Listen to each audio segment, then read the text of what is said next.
Good afternoon, everybody, and thank you so much for joining us for our most recent webinar in our Summer Wellness series. For those of you who don't know me, my name is Gina Campanella. I am the principal attorney at Campanella Law Office, and one of the areas that we specialize in is representing small business owners, entrepreneurs, startups, and small and solo healthcare practices. And so this summer, I wanted to bring something to my clients, specifically in those areas, in those fields, just reminding you all to take a moment to care for yourselves and take care of yourselves, and providing a little bit of value and introduction in those areas. So today, I am very excited to introduce Dr. Dina Siegel, who is a psychologist with Stress and Anxiety Services of New Jersey. And she's going to talk to us a little bit today about self-care. What exactly is it and why does it work? So Dina, please introduce yourself a little bit more and take it away. Thank you so much for that overview and for everyone who's joining. I will also say, I know that this is the middle of the day and I'm here to talk about self-care. So this is really in service of you. Use this time as you need. If you need to step away or focus on other things during this webinar as well. I am a staff psychologist at Stress and Anxiety Services of New Jersey, and I wanted to invite and bring my colleagues along to this presentation as well so that you can learn a bit more about who we are and what we do at Stress and Anxiety Services. So we are a group practice of psychologists and social workers and administrative staff, and we specialize in anxiety and related disorders. We do have offices in East Brunswick and Florham Park, and also provide telehealth. In addition to that, we also like to spread awareness and bring content to the general public. So I'm really grateful to have this opportunity today in order to do that. So let's get started.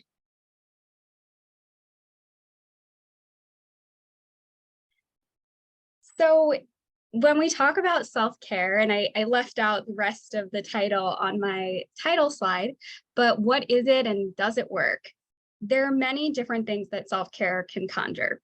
So here are some of the images that I picked, and I know the ones that really resonate with me. When I think about self-care, I think about like that just minimalist, no clutter, a lot of those neutrals. Other people might think about an expensive night out or something self-indulgent. Or doing activities with people that you enjoy spending time with. So there are a lot of different ideas I think that we all have about self-care. I imagine that if you've paid attention around you, you've probably heard the term self-care before. It's not a new concept, and I hope that I can present a slightly different flavor on what self-care can be. So when we think about self-care in this way as doing something in order to get a break or an escape, I'm only taking care of myself when I have no worries, when everything is organized, or when I'm having that fun night out, then it becomes an add-on, something that you tack on to your already really busy life. And maybe at best you can think about doing it twice a year on vacation. But that isn't really enough. I'd expect to fuel you for all the rest of the demands that you have to face day in and day out. So what exactly then is self-care? And I picked this definition. I'm sure there are many, but self-care is the process of attending and responding to one's needs. It starts with being aware of what those needs are, be them physical, emotional, spiritual, interpersonal. So connecting with yourself, realizing, attuning to what do I need right now, and then ultimately responding to those. So rather than neglecting them, recognizing, okay, how can I proceed here? What do I need to do? And with that framing, self-care doesn't need to be time-consuming, costly, or on the other end of things, if you're imagining like you can only do self-care in the real like stillness and quiet, it doesn't have to be boring. I'd also say that self-care is not the same thing as self-centeredness. Self-care is just, what do I need to do so that I can show up, meet the demands that I have, and be there for other people. If I haven't sold you already on the need for self-care as this tuning into our life, I wanted to introduce this picture to further express why bother? Why bother with self-care?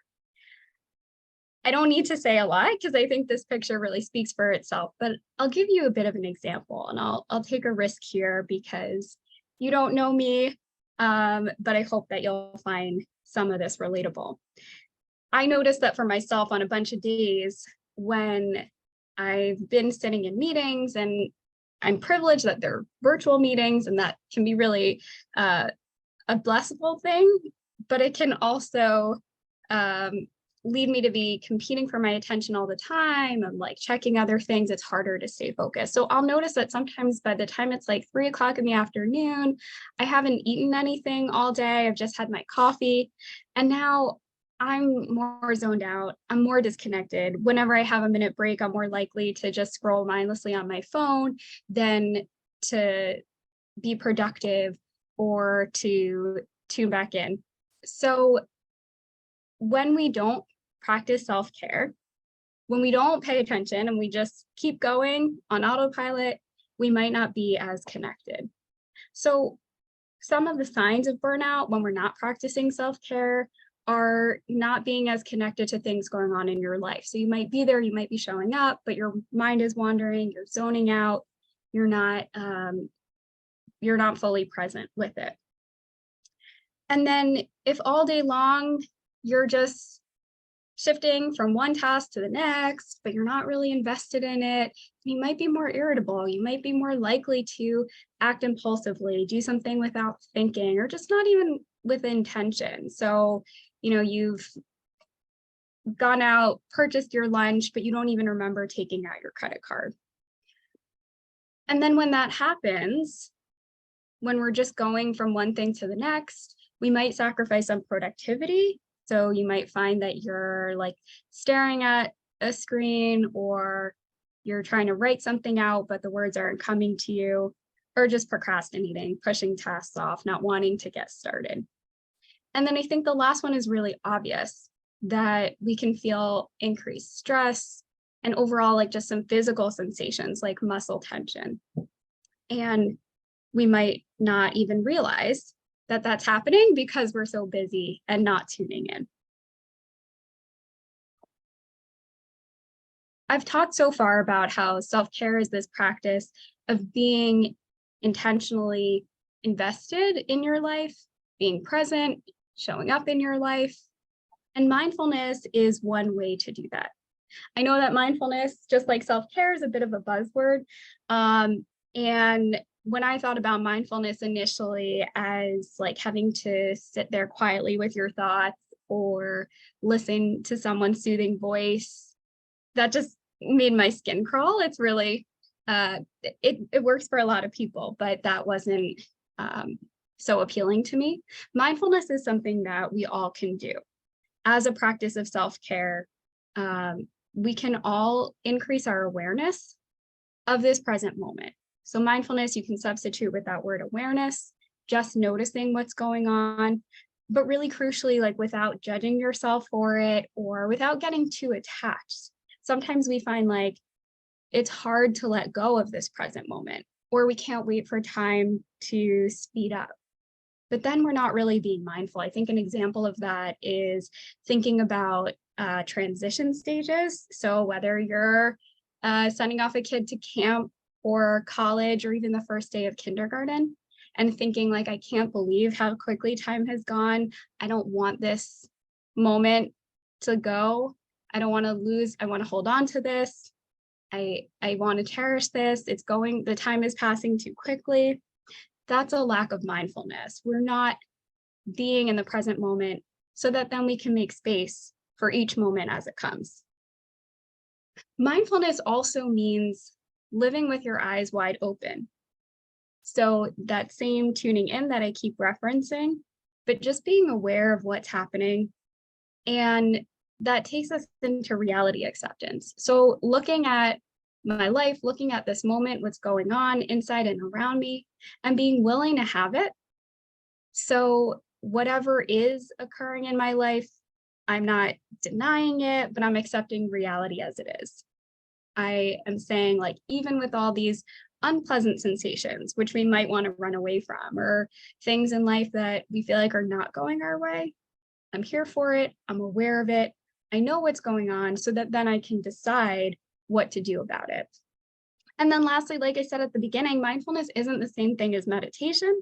Meditation can be a form of mindfulness, but you can practice mindfulness as self-care without having to do meditation, without waiting for those quiet moments. So I actually want to go into an application of this, which is, how do you be mindful when life doesn't present you with that blank canvas?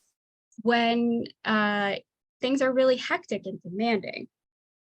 And if you'll indulge me, I want you to do this along with me and think about your most hectic time of the day. So for me, I know that's often just getting to my first meeting or my first obligation of the day. I've already said this once so far today. I am not a morning person by any stretch. And so just like going through those steps from waking up to getting to that first meeting, that just always feels really hectic. So think about what that time of day is for you and describe what makes it challenging.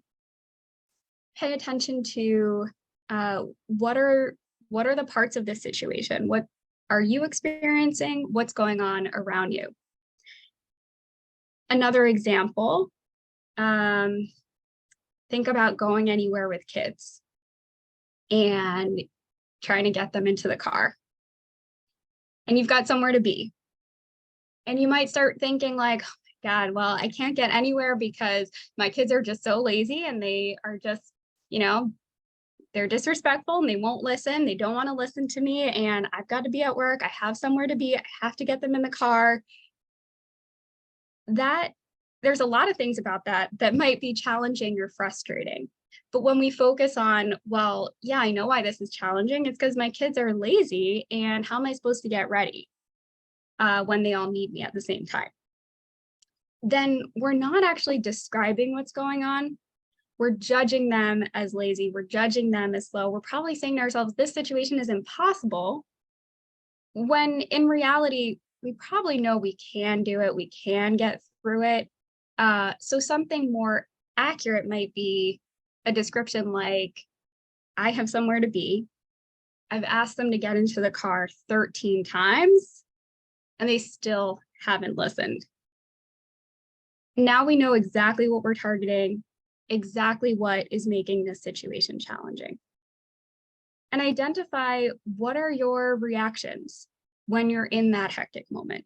So when you don't have the time to pause and stop, but when you're actually in the situation itself, what are your physical sensations? What are your thoughts, feelings? Notice if you have any urges to get rid of those feelings and say, whatever, or coming back to that impulsivity of just like getting to the point of yelling because you don't know what else to do. And instead, just label those emotions, notice what's there. And once you're aware of what's going on, once we've applied that level of mindfulness, the next step becomes, well, how do I get through it? And there's probably a lot of different ways that you can cope with it and that you can make that moment successful. I think it's important to consider, what is success? And being mindful doesn't mean all of a sudden that you're going to be happy about it. It doesn't even mean that you're going to get what you want, but it does mean, how can I get through this with myself and sanity and tact while I'm having these thoughts, while I'm feeling this pressure? So I hope that you came up with your own example of a time in your day when you feel like things are really hectic, and can go through these steps just to increase your awareness so that then you can choose how you want to show up for yourself and take care of those needs. we're now going to do another form of mindfulness practice. So sometimes mindfulness is like we've just been describing, where you're just tuning in, showing up, becoming aware, noticing, what sometimes we call wordless watching, just observing what's going on, almost as though you had to explain it to someone who wasn't there, but was trying to paint a picture of it. But mindfulness can also mean fully throwing yourself into this moment, doing something as though no one were watching, doing something with your all. So that's what it means to participate. So to be a full participant in this present moment. One way that I'm doing that for this webinar right now is prior to joining, I cleared off my desk, closed all my tabs so that I can really be here in this content with you. So we can participate in a few different types of activities in order to get benefit. Sometimes we do something enjoyable. So that could mean like watching some videos on your phone. But when you do it, not also checking your messages or thinking about like, oh, I need to share this with someone, let me go share it with them, just watching the video. Mindfulness can also be doing something meaningful. So it might not be enjoyable, but perhaps reaching out to someone that you haven't checked in on in a while. And then the last type of an activity that you can participate in is one that will be satisfying because it leads you to feeling accomplished. So checking something off of your to-do list. For me, it's always the emails, getting back to people that I need to respond to. So while that might not be fun or enjoyable, it can lead you to feel more accomplished. So I'm going to pause to give us time to take this opportunity, if you can, right now, to do an activity that's either enjoyable, meaningful, or satisfying.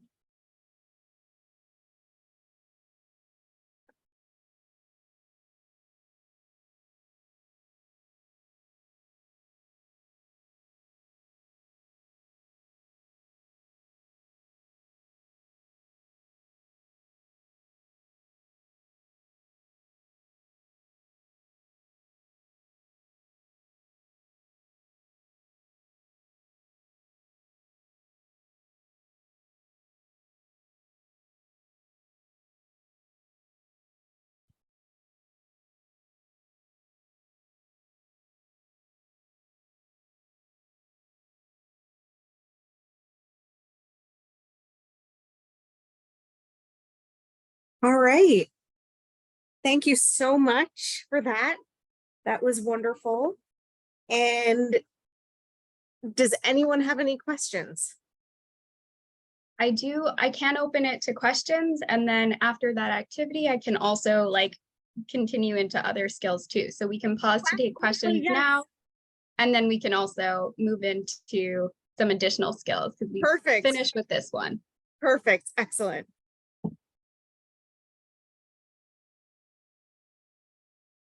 Okay.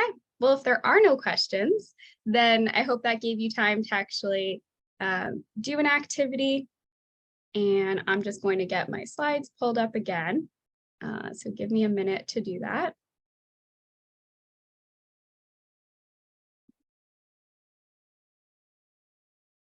And as I'm pulling up my slides, you can think about any reactions that you had to doing that. I could have asked you beforehand just to check in and see like how tired or zoned out you were, and then noticing anything different after the fact. I'm just going to get these back, but now we've moved away from talking about mindfulness and are going to go into our next skill. Okay. So you might be thinking by now, like, okay, I understand mindfulness. I know that it means to become aware, notice my reactions. Great. But what do I do with that? How can I, sometimes that's great. You've paid attention to what's going on, but now how do we move to the other part of this, which is also responding to those needs that you do have? So self-validation flows really nicely from mindfulness. It involves recognizing those emotions, noticing what your experience is, and looking for what is understandable in my reaction right now. Or asking yourself that question of like, what makes sense here? So oftentimes when we're overwhelmed or overloaded or have too many things piled on, we might just think to ourselves something like, I'm so stressed out. And that might be an acknowledgement or a true statement, but validation is more than just the facts. Validation is more than just saying, I'm really stressed right now. Validation is looking for, how is this understandable? How is this fitting within the context that I'm in? So there are a few different ways that you can practice self-validation. And one way to start is just to name that emotions. When I say I'm so stressed, I'm overwhelmed, that can be for a billion different reasons, but just to start naming that emotion. So to say, maybe it does start with saying, I'm stressed, I'm lonely. And taking it to the next level, I like to usually tack on another sentence like, well, I'm feeling lonely, and that's part of the human condition. I'm having this because this is a human experience. So taking the emotion that you're feeling and grounding it back in the human experience is one way to look for, well, how does this reaction make sense? So when I'm aware of my reality, when I know what's going on, what feels accurate about it, where's that, going to the last bullet, where's that kernel of truth? So even if there are parts of this that maybe I wish I could be doing differently, or there are things that I think I need to do that I'm not, needs that I'm not taking care of, okay, but what makes sense about the way that I am reacting or I am responding? And allowing that feeling to be there. So sometimes we can say something like, it's okay to feel sad. And if you're not there yet, or you don't fully believe that, then I'd say just go back to naming that emotion, recognizing that it's there, and grounding it in the human experience. I want to give an example of, I think, what self-invalidation sounds like in order to recognize how we can instead plug in self-validation. So I think an example that comes up a lot when we're talking about like the need for self-care, or people who are really busy juggling a lot of different demands, is coming home or ending your day and finding yourself sitting on the couch, scrolling on your phone, have the TV on in the background, and just kind of mindlessly like pushing things off, and like just getting really, really stuck on that couch. And if you're like a lot of people, as you're doing that, at some point a thought might pop up like, I have a ton of things to do. Why am I just sitting here? Why can't I get it together? And then when you start thinking like, why can't I get it together? Then you might start going into like, there's so many different things that I need to be doing. And like, there are responsibilities that I have, people that need me. And this is really just selfish of me. And I'm just sitting here like wasting my time. I should be able to get up. What is wrong with me? Why can't I get it together? So now we've started with a situation where you came home, you're anxious and tired from a long day. But now this self-invalidation statement, this why can't I get it together? I should be able to do this. Nope. The reaction that I'm having, the like need to just sit on the couch, that doesn't make sense to me. Now I've layered on new emotions, feeling disappointed in myself, feeling guilty about the things that I need to do. So emotions love themselves.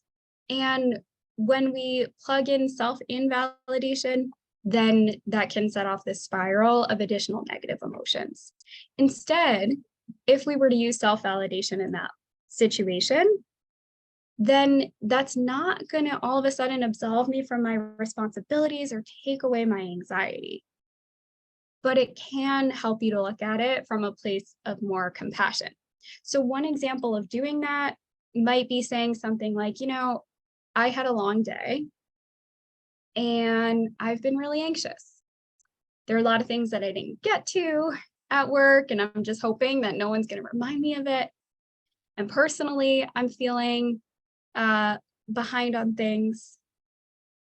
It makes sense that when I come home, the last thing I want to do is get started on something new, is go back onto my computer and look at the things that I didn't get done. So that self-validation statement, that saying, I've had a really long day and I get it. That, of course, is the last thing that I want to do. That doesn't, as I said, take away the responsibilities, but it does help you to experience the anxiety without those additional layers of guilt. I'm going to keep up some self-validation examples. I think that coming up with them sometimes is hard. Like, what does self-validation mean? It's not just positive thinking, but it's really like, as I said before, that question of asking yourself, like, what makes sense here? So you can read these examples and come up with your own too. Sometimes we think our experience really doesn't make sense. And that's when we might need to consider, well, what aspect of this situation is understandable? So like on the Post-it note, it says, no wonder I feel drained. Thinking that I'm responsible for everyone's emotions all day has taken up so much energy.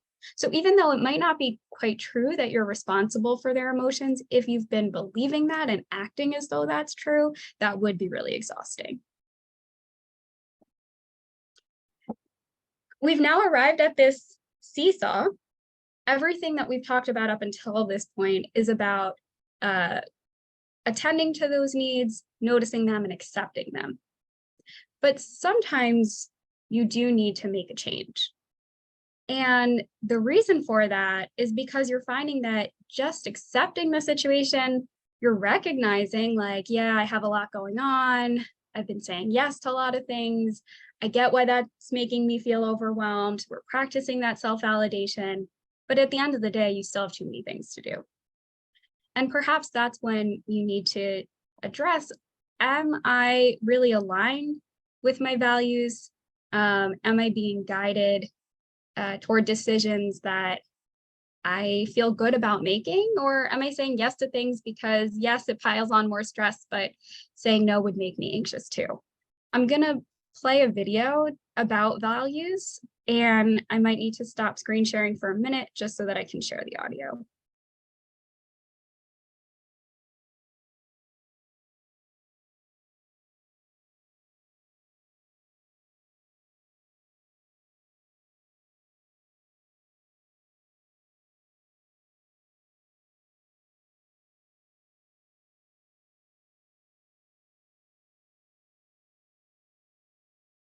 Okay.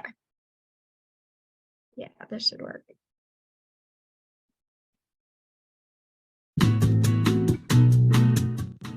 Society tells us the way to be happy is to achieve our goals. Get that great job, earn that money, get a good body, find a partner, have happy, healthy kids, have a big house, have a nice car, have holidays. Goal, goal, goal, goal, goal. And it's true that if you do actually manage to achieve these goals, then there is a little moment of joy and happiness. But how long does it last? How long before you're looking at the next goal, and then the next goal, and then the next goal? And as we live our life trying to constantly strive to achieve these goals, one after the other, how tiring and exhausting does it get? Is this you? There is a radically different way to live your life, which is a life based on values, a values-focused life. It's like two kids in the back of a car, and it's a 3-hour car journey to Disneyland.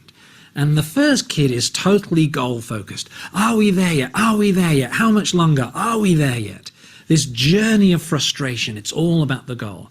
The second kid is values focused. He's got the same goal. He wants to get to Disneyland, but he's also in touch with his values around curiosity, adventure, having fun. So he's looking out of the window, playing I Spy with My Little Eye. He's counting all the, the interesting farmhouses that he sees on the way. He's spotting interesting farm animals, cows and sheep. He's noticing different types of trucks and cars on the freeway. So he's actually appreciating the journey as he heads towards his goal.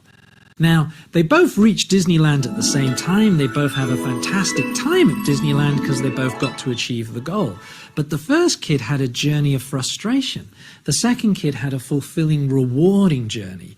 Then on the way home, the first kid, are we home yet? Are we home yet? Are we home yet? All about the goal, all that frustration. Second kid's looking out of the window, noticing how the world looks different at night, spotting the lights in the farmhouses and the cat's eyes on the freeway. The car breaks down on the way to Disneyland. Now, both kids are really disappointed because neither of them achieved their goal. But the second kid at least had a fulfilling journey up until that point. Now, when the pickup truck arrives to tow them home, the first kid, oh, it's not fair. I want to go to Disneyland. How long before the car gets repaired? It's not fair. It's not fair. The second kid starts to notice how the world looks different when you're sitting in the front of a pickup truck high above the level of the rest of the traffic. So this is the very important distinction between the values-focused life and the goal-focused life.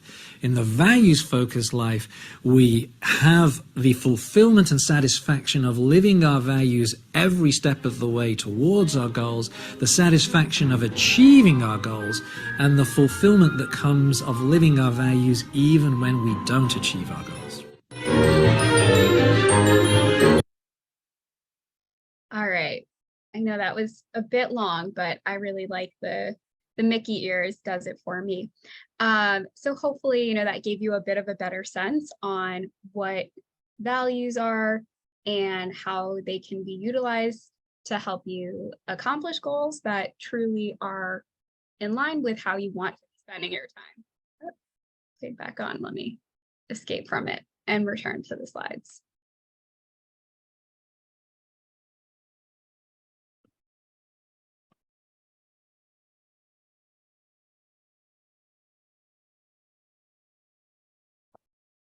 So values can seem really lofty, but what exactly do you do with those values? No, we don't have to play it again. How do we actually turn those values into action steps, into doing something that feels more aligned with who you are? So I'd actually recommend focusing on the action part first. So these are taking steps to be able to live out your values. And you can start by noticing, what am I doing right now? How am I acting in my day-to-day? And are the choices that I'm making, the activities that I'm choosing, does that really line up with my values? So the way that I'm showing up for people in my life when I'm really exhausted and burnt out, and just coming back to our couch example, sitting on the couch and ignoring all my responsibilities and judging myself, like feeling guilty about it, are my actions lining up with my values? What am I saying yes to and what am I saying no to? How am I spending my time? And is the balance there off? So an example of that is I might really value things like honesty and integrity.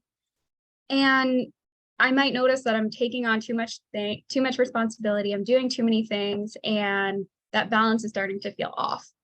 And so then when someone asks to make plans and asks if we can get together, I might just want to make some excuse and say no, and just kind of offer a generic reason, or maybe even a slight lie in order to say, like, no, I can't do it. But if I've noticed, I have too much going on, I've applied that level of mindfulness, but I don't also have the bandwidth to get together with this person. I need to say no because of some of my other values. I need to be able to say no to this. But I also know that I want to be honest and I value this friendship. So that might mean saying no and offering the truth, offering a reason that does feel like it honors the fact that you have a relationship and a friendship. So perhaps it's saying something like, the easier thing here to do would be to say yes or just lie to you that I'm out of town. But I've been feeling overwhelmed by the number of things that I have going on, and I really just need a weekend to myself. But I value this friendship too much to not tell you that or to just make up an excuse. So we can focus on our actions. What are we doing? And do they line up with the things that we care about? Are we in a larger system that's allowing us to live out and carry out our values? In order to come up with these action steps that we can take that are prioritizing our values, you might need to spend some time, probably like max 30 minutes, but you might need to spend some time creating a list focused on what are my current actions, and then are there actions that I want to add, small steps that I can take toward goals that would help me feel fulfilled. So here's an example of a way to create an action-oriented list, or what an action-oriented list looks like. So naming what is the action step and what value does it correspond with. So again, I find it easier to focus first on the action before trying to think about like that more abstract concept of a value. So for me, one thing that I've been prioritizing doing is once a week on Wednesdays, there's a library on wheels that comes to my corner. So it doesn't take up a lot of time, but actually going out there and browsing the books, the same people work there. So I get to see the same people every week. And that helps to fulfill this value, this need for interpersonal connection, curiosity. Another thing can be watching TV, but only doing that and not doing anything else at the same time so that I can fully relax and get more enjoyment out of it.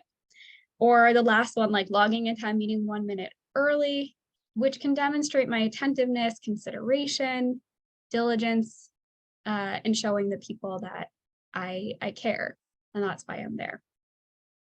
So think about what would go on your action list. And if you are especially feeling burnt out and thinking like you haven't really been practicing self-care, then considering what are my current actions and which one of these do I need to change. Lastly, here are some extra resources.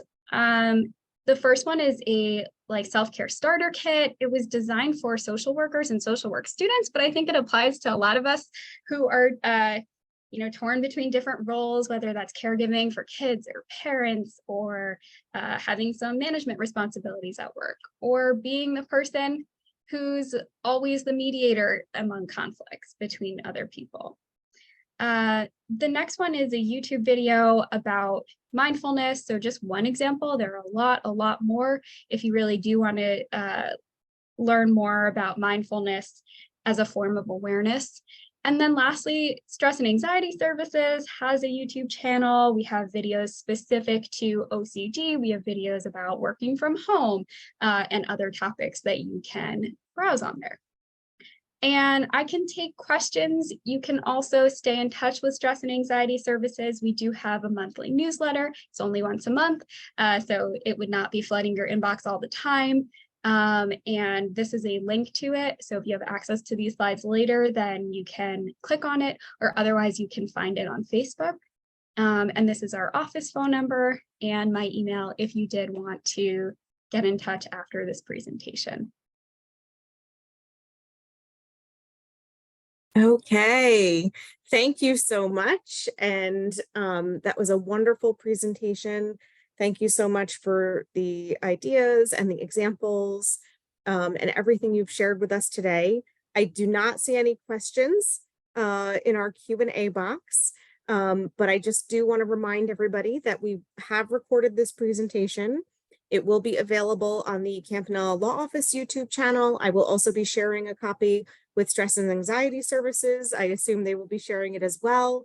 And you will get a follow-up email if you missed any part of this presentation, or if you have a friend or a colleague that you think would benefit from it, please feel free to share. And on that email, we will have information about our next presentation as well, which is actually coming up very quickly. It's going to be next Thursday, same time. And you'll get email information about that in the email. And again, please feel free to forward these emails to friends and colleagues, share far and wide. This is really a resource that we're very proud to bring to everybody this summer. So Dr. Siegel, thank you again so very much. And thank you everybody who was with us in attendance today. And everybody go use the time we have left to take a break, practice some mindfulness, and we will see you again next week. Thank you.